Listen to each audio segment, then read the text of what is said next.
नमस्कार, आप देख रहे हैं न्यूज़ टुडे। मैं सुनील कुमार इस वक्त पहुंचा हूं देवरिया सलेमपुर में। जी हाँ, वह धरती देवरावा बाबा की तपोभूमि देवरिया सलेमपुर में मैं पहुंचा हूं और सलेमपुर में मैं पहुंच करके सलेमपुर जिला पंचायत क्षेत्र पश्चिमी वार्ड नंबर 35 के एक जो है सदस्य रूबरू होना है मुझे।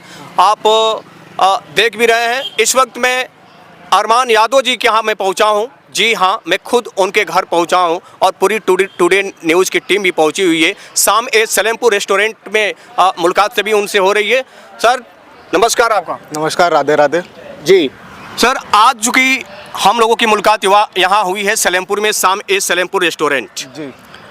सबसे पहले सर अपना परिचय बताएंगे न्यूज़ टुडे। आप अपना परिचय बताएं सर। मेरा नाम अरमान यादव है, मैं IRO वॉलंटियर हूँ और मैं अभी प्रेजेंट टाइम में पंचायत क्षेत्र का प्रत्याशी भी हूँ, जिला पंचायत सदस्य का, वार्ड नंबर 35 सलेमपुर पश्चिमी से। जी तो मैं चलते हुए सर बात करेंगे हम आपसे, चूंकि हम आपके क्षेत्र में ही पहुंचे हैं। सर चूंकि आपने कहा कि जिला पंचायत सदस्य चुनाव में आना ही समाज का सेवा या फिर जनता का सेवा किया जा सकता है, आपको क्या महसूस हो रहा है सर? देखिए सर, चुनाव में आके ही विकास का ऑप्शन तो नहीं है, इसके लिए फिर आपके पास धन होना चाहिए और हमारे जैसे नौजवान अभी धन के पीछे ना भाग के समाज की सेवा करने के लिए चुनाव का ही एक रास्ता है।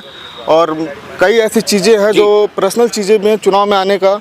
जी वैसे तो मेरा जिला पंचायत को कोई वैसा नहीं सीन था, लेकिन मेरे स्वर्गीय तेज बहादुर यादव जी नाना जो अभी जिस ग्राम सभा में हैं जी, उसके पूर्व प्रधान रह चुके हैं जी, उनकी इच्छा थी कि मैं जिला पंचायत सदस्य की पहला चुनाव लड़ूं और राजनीति में आने का कदम रखूं यहाँ जी। चूँकि चुनाव लड़ना एक अलग बात है जी, चुनाव तो सभी लोग लड़ते हैं अरमान जी, लेकिन चुनाव के साथ साथ जनता की सेवा जो होती है, सबसे बड़ा कदम होता है जनता का सेवा करना। तो आपको क्या लगता है, कैसे आप जनता के बीच में जाते हैं और उनकी सेवा किस प्रकार आप उनसे करते हैं, बताएंगे? जैसे देखिए सर, अभी तो मैं जिला पंचायत की तैयारी कर रहा हूँ, बट इस क्षेत्र को ना छोड़ के मैं पूरे उत्तर प्रदेश में समाज सेवा किया हूँ। 12 बार मैंने रक्तदान किया है और कई 100 लोगों को मैंने रक्तदान करवा के लोगों की सेवा करवाई है जी। और जहां ज़रूरत पड़ी है तन मन धन के साथ हम लोगों के साथ खड़े हुए हैं और ऐसे बहुत से काम है जो हमारे क्षेत्र के विधायक सांसद नहीं कर पाए, लोग अरमान यादव के पास हैं और उनका काम हुआ है। सर चूँकि अब हम लोग बात करेंगे जरा आपके सलेमपुर पश्चिमी वार्ड नंबर 35 से अभी तक जितने जिला पंचायत सदस्य हुए हैं उसमें क्या लगता है कि लोगों ने काम किया?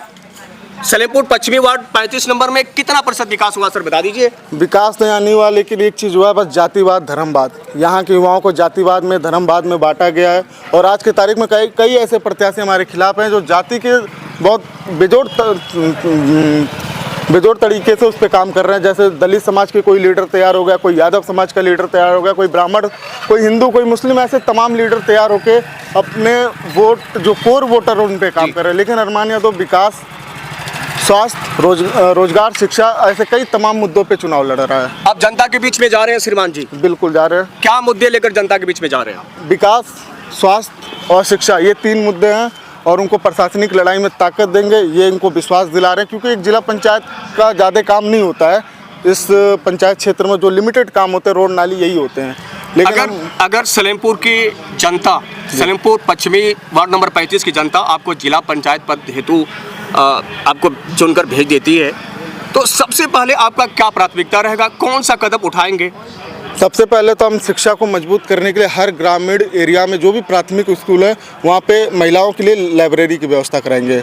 दूसरी चीज़, यहाँ पे ये क्षेत्र पूरा ग्रामीण है जहाँ पे लड़के ज़्यादातर डिफेंस की तैयारी करते हैं या स्पोर्ट्स में जाते हैं। उनके लिए एक बेहतर ग्राउंड जो एक बापू इंटर कॉलेज के जस्ट बगल में था, बापू ग्राउंड उसको कहते हैं, उस ग्राउंड में अधिकतर वहाँ पे कोई ना कोई कार्यक्रम होता है जिसकी वजह से वहाँ के बच्चे नहीं डेली प्रैक्टिस कर पाते, चाहे डेली रनिंग पे नहीं आ पाते, जिसके कारण उन्हें रोड पे जाना होता है और बड़ी दुर्घटना से सामना करना होता है। तो हम सबसे पहले एक तो बेहतर ग्राउंड की व्यवस्था कराएंगे, ये हमारी रिस्पॉन्सिबिलिटी है और इस रिस्पॉन्सिबिलिटी को बेहतर, क्योंकि मैं भी युवा हूँ, एक फ़ौजी परिवार से आता हूँ, तो मुझे पता है हर एक युवा को जो फ़ौज में जाने के लिए कितनी उत्सुकता होती है, उनके अंदर एक देश की सेवा करने की एक अलग ही भावना होती है। अरमान जी, आपसे मेरा लास्ट क्वेश्चन रहेगा, चूँकि गणतंत्र दिवस पास में है जी, सलेमपुर पश्चिमी वार्ड नंबर 35 की जनता को आप क्या संदेश देना चाहते हैं गणतंत्र दिवस के अवसर पर? संदेश बस यही दूंगा कि देशभक्ति की भावना सिर्फ एक दिन ना रख के हर दिन रखिए। प्रतिदिन देश के प्रति जो भी काम आप कर सकें, चाहे किसी को रक्तदान कर पाएँ या अपने